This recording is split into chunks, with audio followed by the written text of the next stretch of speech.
Monsoon सत्र की कार्यवाही का आज तीसरा दिन सदन में आज भी जोरदार हंगामे के आसार। बीते दिन विपक्ष के हंगामे के बीच स्थगित हो गई थी सदन की कार्यवाही। 2027 विधानसभा चुनाव की तैयारियों में जुटी है बीजेपी। गोरखपुर में आज होगा बीजेपी बूथ अध्यक्षों का सम्मेलन। सीएम योगी आदित्यनाथ सम्मेलन में होंगे शामिल।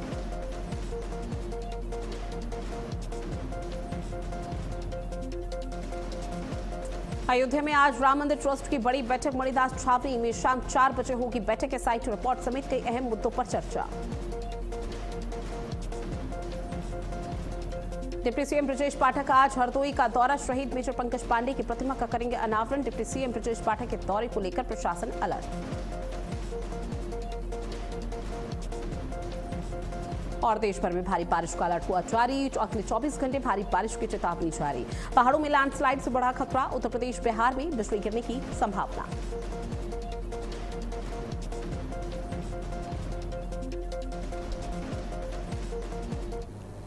और चलिए अब सीधा शुरुआत करते हैं उत्तराखंड यानी कि देवभूमि की बड़ी खबरों की। उत्तराखंड के हरिद्वार में आम उत्सव और किसान संवाद कार्यक्रम का आयोजन हुआ। आपको बता दें कि इस खास कार्यक्रम में मुख्यमंत्री पुष्कर सिंह धामी भी शामिल होते हुए नजर आए। इस खास अवसर पर स्थानीय जनप्रतिनिधियों ने, किसानों और बड़ी संख्या में स्थानीय लोगों ने कार्यक्रम में हिस्सा लिया। मुख्यमंत्री पुष्कर सिंह धामी ने आम उत्पादकों को और प्रगतिशील किसानों को सम्मानित करते हुए उनके कृषि क्षेत्र में योगदान की सराहना की है। ये तस्वीरें आपको दिखा रहे हैं हरिद्वार की, जहां आपको बता दें कि प्रगतिशील किसानों को सम्मानित सीएम पुष्कर सिंह धामी की तरफ से किया गया, क्योंकि आम उत्सव के खास कार्यक्रम का आयोजन किया गया था। प्रदेश के अलग अलग कोनों से आम की अलग अलग प्रजाति के स्टॉल्स यहां पर लगाए गए थे। किसानों की तरफ से यहां पर बकायदा जिस प्रजाति का आम लगाया गया था उसकी जानकारी सीएम पुष्कर सिंह धामी को दी गई कि किस तरह से उनके गांव में, उनके इलाके में ये आम की प्रजाति सबसे ज्यादा पाई जाती है, इसकी खास बात क्या है, इन तमाम चीजों को लेगी, ये कितना मीठा होता है, किस तरह से इसका टेस्ट होता है, इन चीजों को लेकर सीएम पुष्कर सिंह धामी को जानकारी दी गई। सीएम धामी जब यहां पर पहुंचे तो किसानों को उत्सवर्धन किया, उनको सम्मानित भी किया गया। प्रगतिशील किसानों को सम्मानित करने का काम सीएम धामी ने किया और इसके साथ ही सीएम पुष्कर सिंह धामी की तरफ से मैसेज दिया गया कि हर साल आम उत्सव का इसी तरह से निरंतर देवभूमि में आयोजन किया जाएगा, जहां पर किसानों की मेहनत को सराहा जाएगा। और किसानों की मेहनत के साथ साथ ये भी बताया जाएगा कि अगर हर कोई प्रदेश का, क्योंकि देवभूमि में खेतीबाड़ी सबसे ज्यादा मानी जाती है, और अगर हर कोई वहां पर आम की प्रजाति को दुर्लभ के तौर पर यहां पर फसल उगाता है या फिर चीजों को करता है, तो निश्चित तौर पर वो आत्मनिर्भर देवभूमि के तौर पर गिना जाएगा। और उसी के चलते इस कार्यक्रम की तस्वीरें आपको दिखा रहे हैं, जहां देवभूमि में आम उत्सव के इस खास कार्यक्रम की शुरुआत हुई। कार्यक्रम में सीएम पुष्कर सिंह धामी शामिल हुए।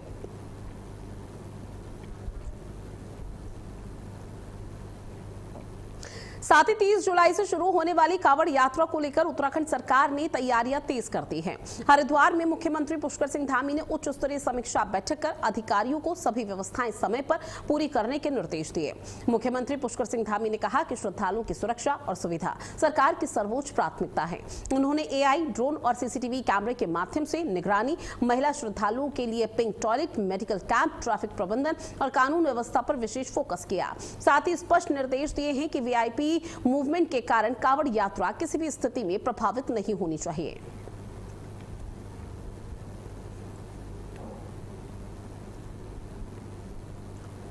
चूंकि आपको बता दें कि कांवड़ यात्रा का आगाज होने वाला है 30 तारीख से, और 30 जुलाई से जब कांवड़ यात्रा की शुरुआत होगी तो कांवड़ियों को किसी भी तरह की परेशानी ना होने पाए, इसको लेकर राज्य सरकार की तरफ से विशेष व्यवस्था यहां पर की जा रही है। और सुरक्षा और सुविधा सरकार की सर्वोच्च प्राथमिकता है, ये मैसेज देने का काम लगातार राज्य सरकार कर रही है। कांवड़ियों की सुरक्षा को लेकर एआई, ड्रोन और सीसीटीवी कैमरे से निगरानी रहेगी। मीट शॉप पर किस तरह से पाबंदी है उसका जिक्र भी इस बड़ी बैठक में किया गया। सुरक्षित, सुव्यवस्थित और स्वच्छ कांवड़ पर फिलहाल राज्य सरकार का फोकस है।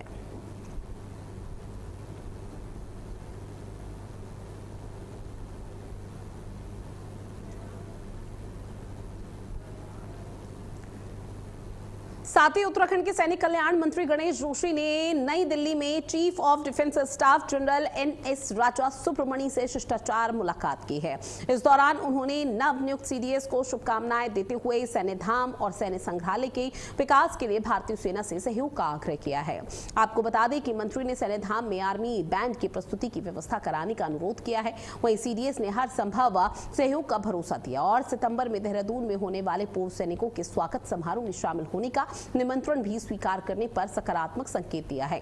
ये शिष्टाचार मुलाकात सीडीएस और इसके साथ ही कैबिनेट मंत्री गणेश जोशी के बीच में हुई है, जो कि ये मुलाकात बेहद महत्वपूर्ण रही है। इसके साथ ही उत्तराखंड आने को लेकर निमंत्रण दिया है, क्योंकि आने वाले समय में सैनिकों का एक विशेष बैंड का आयोजन होना है उत्तराखंड देवभूमि में। उसको लेकर निमंत्रण अभी से सीडीएस को दिया गया है और सीडीएस की तरफ से कहा गया कि हर संभव मदद का प्रयास उनकी तरफ से निरंतर किया जाएगा जब जब देवभूमि सैनिक भूमि में उनकी जरूरत पड़ेगी।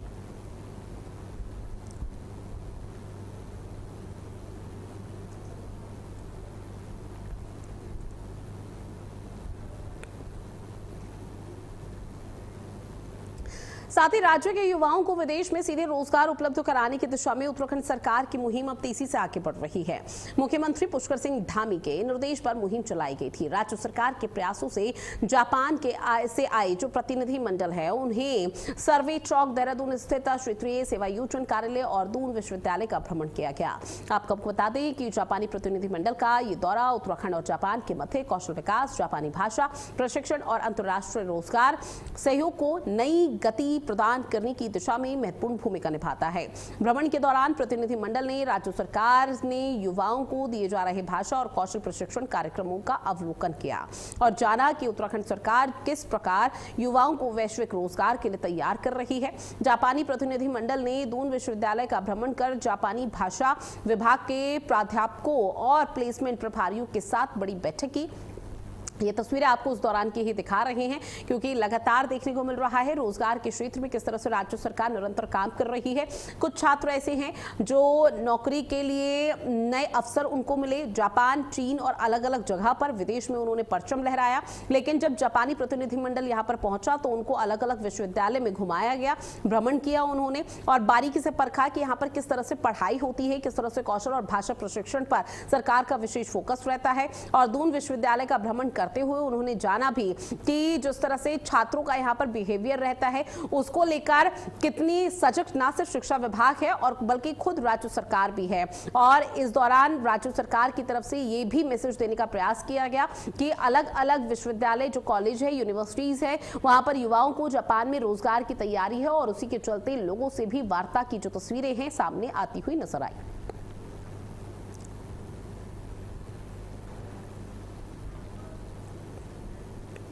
अगली खबर का रुख करते हैं, जहां बद्रीनाथ मंदिर के कथित चढ़ावा चोरी मामले को लेकर उत्तराखंड में सियासत तेज हो चुकी है।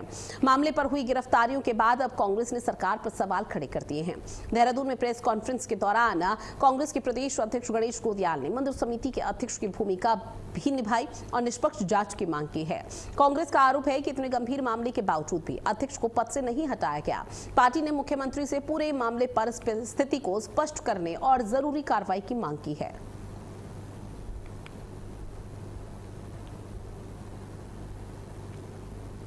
चोरी में जो एक प्रकरण सामने आया कि अभी जो दूसरे व्यक्ति वहां पर अरेस्ट हुए, उन्होंने बहुत स्पष्ट रूप से ये कहा है कि उन्होंने ये कृत्य वरिष्ठ स्तर पर जो अध्यक्ष के पीए नौटियाल हैं उनके द्वारा प्राप्त निर्देशों के अनुरूप में ये सब कृत्य किए हैं। इससे ये स्पष्ट होता है कि मंदिर समिति में ये चोरी अध्यक्ष के निर्देश पर हो रही थी और ऐसे में मुख्यमंत्री जी का अध्यक्ष को तब से लेकर अब तक उनके मंदिर समिति के कर्तव्यों से अलग न करने का निर्णय संदेह के घेरे में है।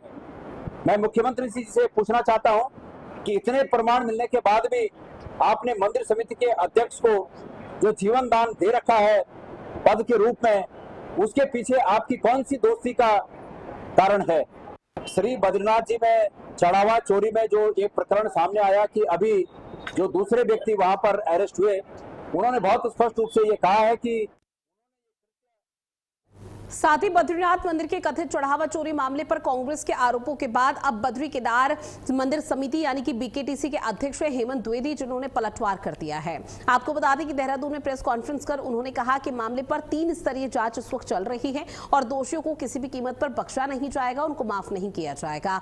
वहीं उन्होंने कांग्रेस के प्रदेश अध्यक्ष गणेश गोदियाल जिन्होंने प्रेस कॉन्फ्रेंस कर कई आरोप बीकेटीसी पर लगाए थे, हेमंत द्विवेदी पर लगाए थे, उसका भी पलटवार यहां पर हेमंत द्विवेदी की तरफ से किया गया। हेमंत द्विवेदी ने कहा कि मंदिर करोड़ों श्रद्धालुओं की आस्था का केंद्र है और जांच के आधार पर ही आगे की कार्रवाई होगी। विपक्षी पार्टी महज उस पर राजनीति कर रही है और बीकेटीसी समिति पर जो आरोप लगाए जा रहे हैं वो बेबुनियाद है और निराधार है।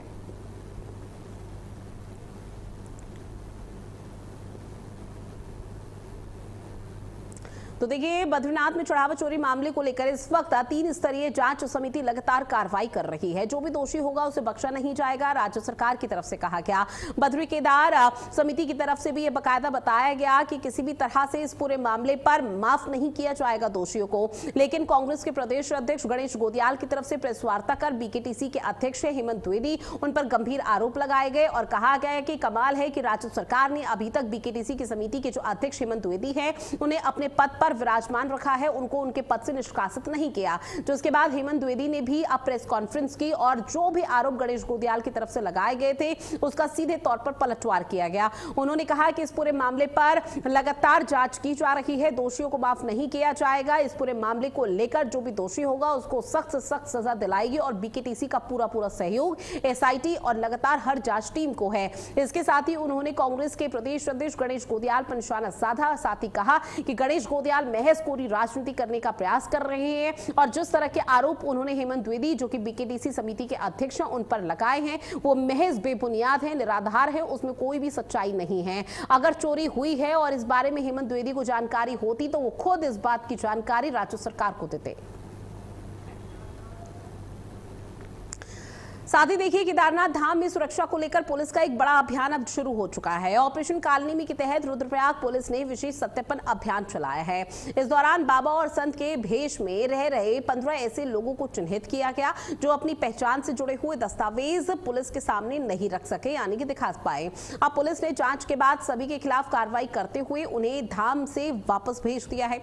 पुलिस का कहना है कि यात्रा सीजन को देखते हुए सुरक्षा व्यवस्था मजबूत रखने के लिए वेरिफिकेशन करना आगे भी इसी तरह से जारी रहेगा। लेकिन रुद्रप्रयाग से तस्वीरें लगातार सामने आ रही है क्योंकि केदारनाथ में तमाम श्रद्धालु वहां पर पहुंच रहे हैं, लेकिन कुछ बहरूपिये पहुंचे हुए हैं जिसके तहत ऑपरेशन कालनेमी की एक बार फिर से शुरुआत और 15 लोगों को चिन्हित किया गया ऑपरेशन कालनेमी के तहत। और उन 15 लोगों से जब उनका पहचान पत्र मांगा गया और जब उनका वेरिफिकेशन किया गया तो उनके पास कोई जरूरी डॉक्यूमेंट्स नहीं थे, कोई भी जरूरी दस्तावेज नहीं थे, जिसके बाद पुलिस ने उन्हें जेल की सलाखों के पीछे पहुंचा दिया है। फिलहाल पुलिस की तरफ से कहा जा रहा है कि अभी तो महज 15 लोगों को चिन्हित किया गया है केदारनाथ मंदिर परिसर के पास से, लेकिन रुद्रप्रयाग के अलग अलग जिलों में इसी तरह से जो कार्रवाई है ऑपरेशन कालनेमी वो इसी तरह से अभियान जारी रहेगा ताकि सभी का वेरिफिकेशन किया जा सके और जो अपनी पहचान और दूसरे या फिर साधु संत के भेष में उनकी छवि को बदनाम करने की कोशिश कर रहे हैं उसका भी पर्दाफाश हो सके।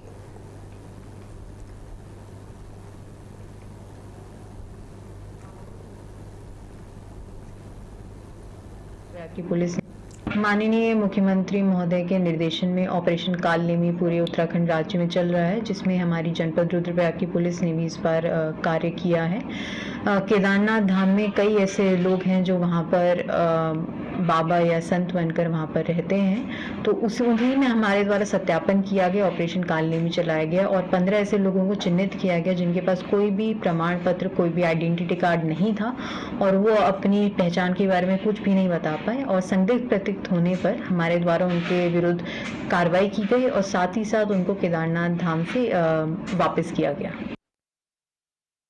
अब बात अगली खबर की करते हैं, जहां पर आपको बता दें कि डीएम देहरादून आशीष चौहान ने ऋषिकेश में कांवड़ मेले की तैयारियों को लेकर स्थलीय निरीक्षण किया। इस दौरान उन्होंने कांवड़ मेले में बिजली, पानी, सड़क, शौचालय, स्वच्छता और अन्य समस्याओं को लेकर संबंधित विभाग के अधिकारियों को निर्देश जारी कर दिए हैं।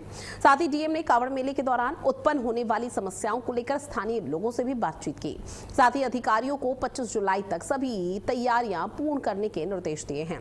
इसके अलावा डीएम ने कांवड़ियों की सुरक्षा को लेकर कैमरा बढ़ाने, चिता पुलिस बढ़ाने और मेला क्षेत्र में लाइट्स ठीक से दुरुस्त करने को कहा है।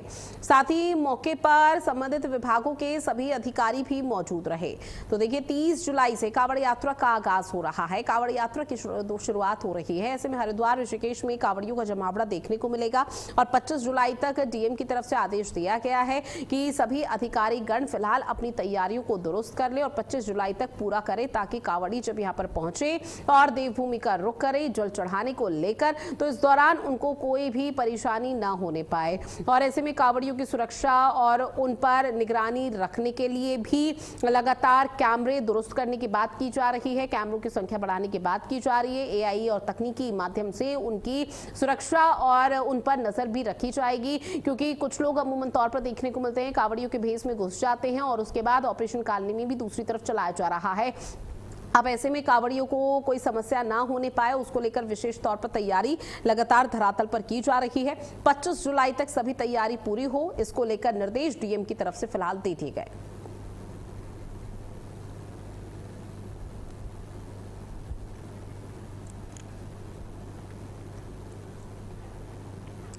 साथ ही सावन के कांवड़ यात्रा को लेकर धर्मनगरी हरिद्वार पूरी तरह से शिवमय हो चुकी है। लाखों शिव भक्तों के स्वागत और सेवा के लिए प्रशासन के साथ साथ सामाजिक संगठनों ने भी कमर कस ली है। कांवड़ मार्ग पर जगह जगह सेवा पांडाल लगाए गए हैं, जहां पर श्रद्धालुओं के लिए भोजन, पेयजल, विश्राम और चिकित्सा जैसी सुविधाओं का इंतजाम किया गया। प्रशासन लगातार व्यवस्थाओं की निगरानी कर रहा है ताकि कांवड़ यात्रा सुरक्षित और सुचारू रूप से संपन्न हो सके। तो अलग अलग जिलों में फिलहाल वो तैयारियों की तस्वीरें सामने आ रही है, जहां पर विशेष तौर पर तैयारी की जा रही है कांवड़ियों को लेकर। 30 जुलाई को जब कांवड़ यात्रा का आगाज होगा, कांवड़िये देवभूमि पहुंचेंगे, तो इस दौरान कांवड़ियों को किसी भी रूट में, किसी भी मार्ग पर कोई अव्यवस्था का सामना ना करना पड़े, उसको लेकर लगातार तैयारियों को अमल में लाया जा रहा है धरातल पर।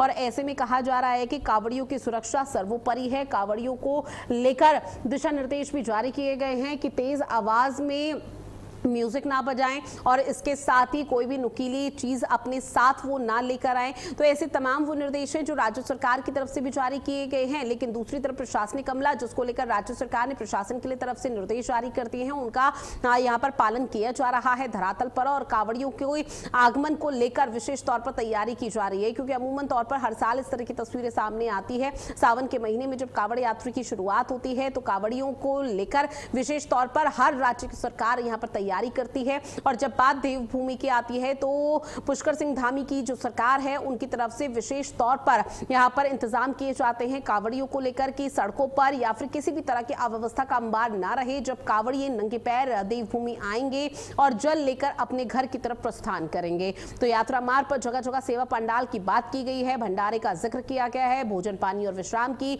पूरी व्यवस्था फिलहाल प्रशासनिक अमले की तरफ से कांवड़ियों के लिए की जा रही है। प्रशासन ने सुरक्षा व्यवस्था पर भी अपनी निगरानी बढ़ा दी है।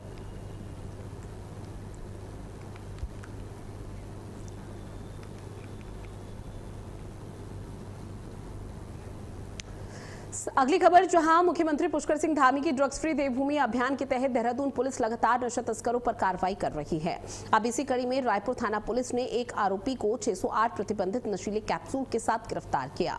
पुलिस के मुताबिक आरोपी सहारनपुर से ये खेप खरीदकर देहरादून लाया था और छात्रों, नशे के आदी लोगों और स्थानीय पेडलरों को बेचने की तैयारी में था। साथ ही एसएसपी देहरादून के निर्देश पर चलाए जा रहे ऑपरेशन प्रहार के तहत रायपुर थाना पुलिस चेकिंग अभियान चला रही थी। चेकिंग अभियान में आरोपी को गिरफ्तार किया गया।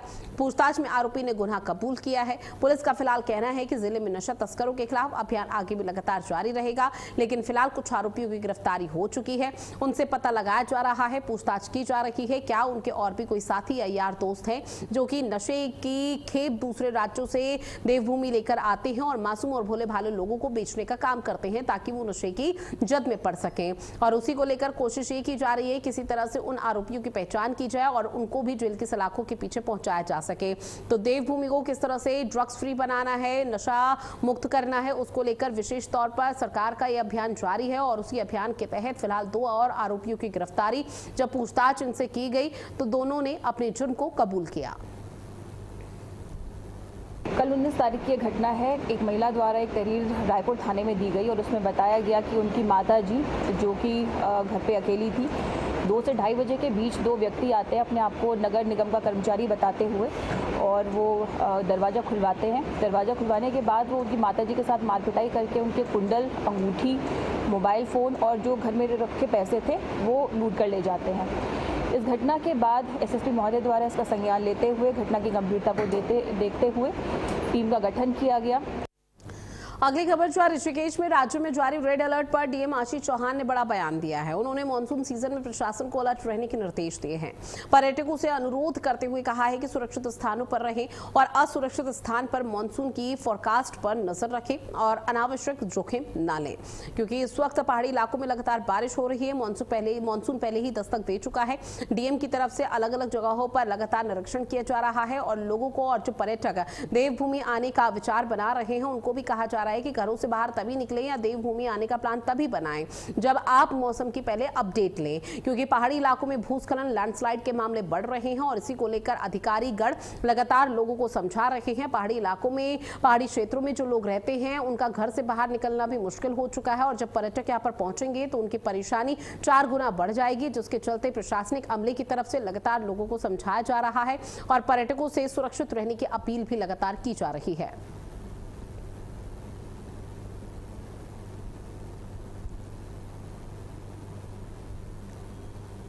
इस संबंध में चूंकि रेड अलर्ट है और कंटिन्यूसली मानसून सीजन में हम लोग तो मेरे डायरेक्शन हम लोगों को ये भी गए, पर्यटकों के लिए भी ये अनुरोध रहा है मेरा कि सुरक्षित स्थानों पर ही रहें और असुरक्षित प्लेसेस पे या वेदर की जो फोरकास्ट आती है उस पर नजर रखें और अनावश्यक जोखिम न लें। इस संबंध में चूंकि रेड अलर्ट है और कंटिन्यूसली अब बात नैनीताल के मौसम की, जो है नैनीताल में मौसम एक बार फिर से करवट ले चुका है। मौसम विभाग ने पहले ही बारिश को लेकर अलर्ट जारी कर दिया है, जिसका असर सीधे तौर पर देखने को मिल रहा है। लगातार हो रही बारिशों से तापमान में भी गिरावट दर्ज की गई है। नैनी झील के आसपास और माल रोड पर पर्यटक बारिश का आनंद लेते हुए नजर आ रहे हैं, जहां प्रशासनिक अमले ने भी स्थानीय लोगों और पर्यटकों से खराब मौसम के दौरान सतर्क रहने और अनावश्यक रूप से संवेदनशील क्षेत्रों में जाने से बचने की अपील की है, ताकि कोई बड़ा हादसा न होने पाए।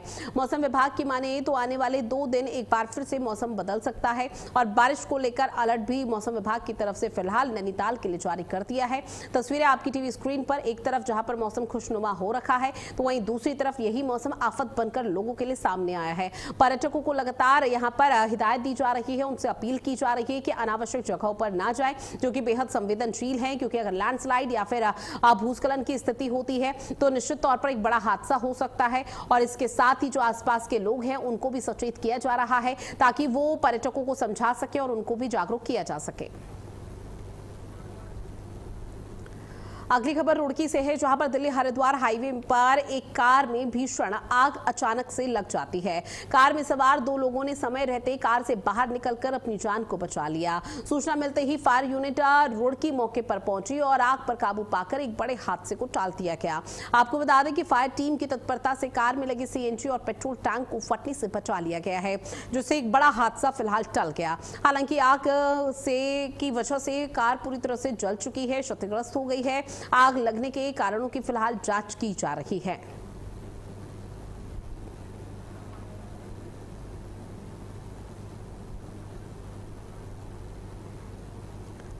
और चलिए उत्तराखंड के इस खास बुलेटिन में फिलहाल के लिए इतना ही। देश और दुनिया की बड़ी खबरों के लिए आप बने रहिएगा भारत अपडेट के साथ। नमस्कार।